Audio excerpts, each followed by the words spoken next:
Hello बच्चों, online class में आपका स्वागत है। बीएसटीसी प्रथम वर्ष शिक्षा के उद्देश्य ज्ञान एवं पाठ्यचर्या का अध्ययन कर रहे हैं, जिसमें हमारी थर्ड इकाई चल रही है, तीसरी इकाई, और उसमें महान दार्शनिकों के बारे में हम अध्ययन कर रहे थे। पिछले वीडियो में हमने अरविंद घोष के बारे में अध्ययन किया था। फिर हमने मीरा अल्पप्रसाद के बारे में पढ़ना प्रारंभ किया, जिसमें उनका जीवन परिचय, उनकी शिक्षा दर्शन, उनकी शिक्षा के उद्देश्य के बारे में अध्ययन किया। आज हमारा जो टॉपिक रहेगा वह है मीरा अल्पप्रसाद के अनुसार पाठ्यक्रम, यानी उन्होंने पाठ्यक्रम करिकुलम में यानी पाठ्यक्रम कौन कौन से निर्धारित किए जिससे एक बालक का सर्वांगीण विकास हो सके, उनको शिक्षा के सभी उद्देश्य प्राप्त हो सके, उनको सही शिक्षा प्राप्त हो सके। तो उन्होंने पाठ्यक्रम में किन किन विषयों को सम्मिलित किया, आज उसी टॉपिक के बारे में हम आपके सामने चर्चा करेंगे। आज दिनांक अभी 18/8/21 कक्षा बीएसटीसी फर्स्ट ईयर, विषय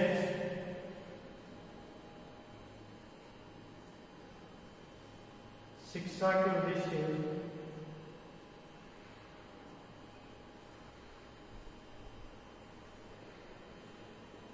ज्ञान एवं पाठ्यचर्या। प्रकरण है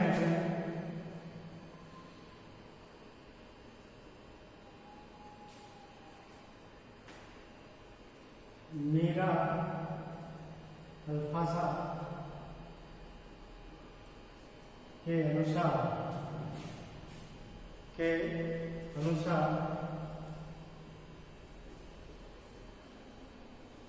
पाठ्यक्रम।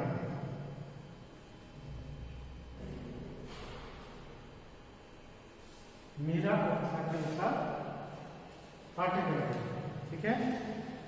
यानी मीरा अल्पप्रसाद के दर्शन एवं शिक्षा में आध्यात्मिक शक्ति के विकास एवं मानसिक शक्तियों के विकास पर बल दिया। उन्होंने ज्यादातर किस पर बल दिया? एक आध्यात्मिक और एक मानसिक विकास, यानी दोनों ही चीजों का विकास होना चाहिए।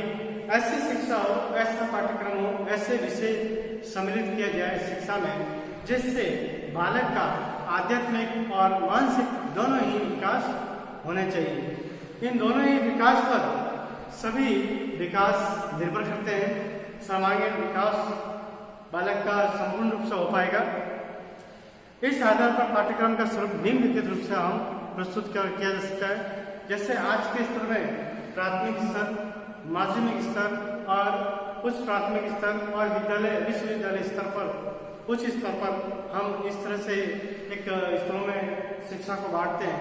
वैसे ही मीरा अल्पप्रसाद में इसी प्रकार से उन्होंने विभाजित किया था, जिससे सबसे पहले है प्राथमिक स्तर पर पाठ्यक्रम।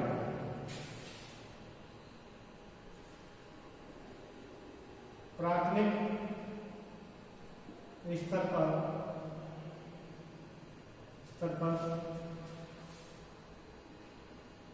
पाठ्यक्रम।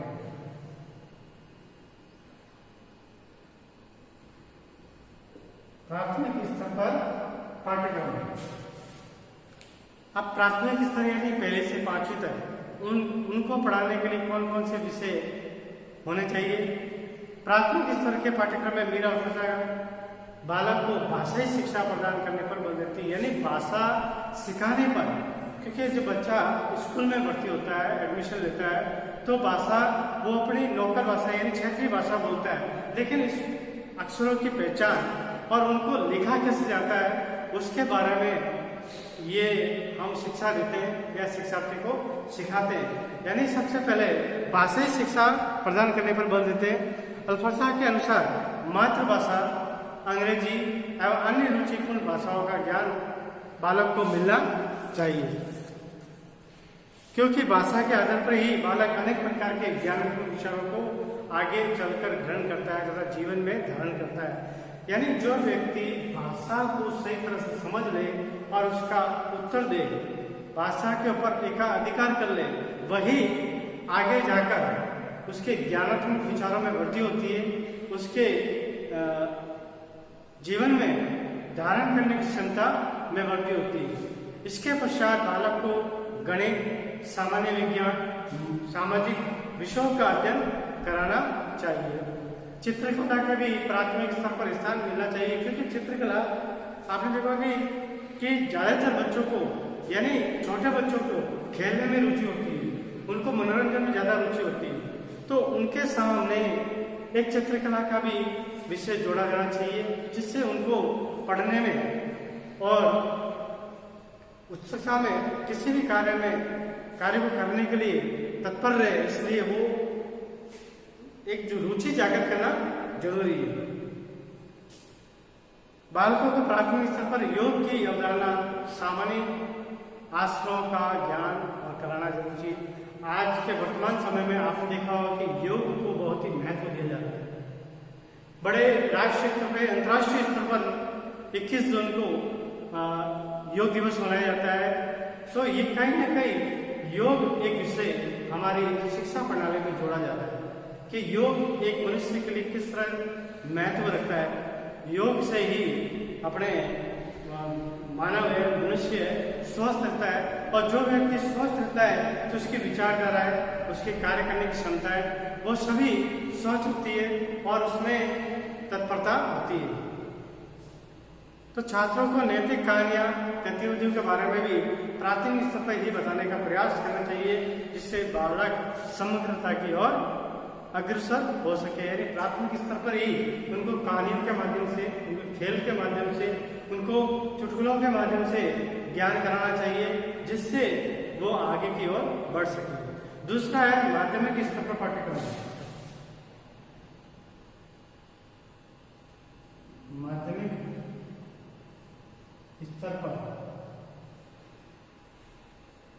पाठ्यक्रम, माध्यमिक स्तर पर पाठ्यक्रम। अल्फासा के अनुसार माध्यमिक स्तर पर विषयों का क्रम वही होगा, परंतु विशेष सामग्री उच्च स्तरीय होगी। यानी इसका जो क्रम होगा वो तो वही होगा, लेकिन विज्ञान का स्वरूप व्यापक कर दिया जाएगा, जिसमें भौतिक पहले सिर्फ एक विषय पढ़ा जाता था विज्ञान, जिसमें थोड़े बहुत जैसे भौतिक विज्ञान के या रसायन विज्ञान के या जीव विज्ञान के टॉपिक होया करते थे, जिस सामाजिक में हम पढ़ते हैं, जिसमें भूगोल भी आती है, राजनीति विज्ञान भी आती है, नागरिक भी आती है, समाज शास्त्र भी आती है, और बहुत सारे विषय जैसे लोक प्रशासन ये भी सम्मिलित किए जाते हैं।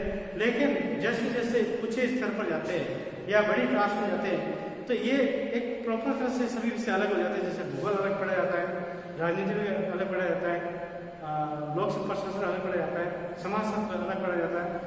वही बड़ी मतलब कि विस्तारित रूप हो जाता है, उसका रूप कैसा हो जाता है, विस्तारित।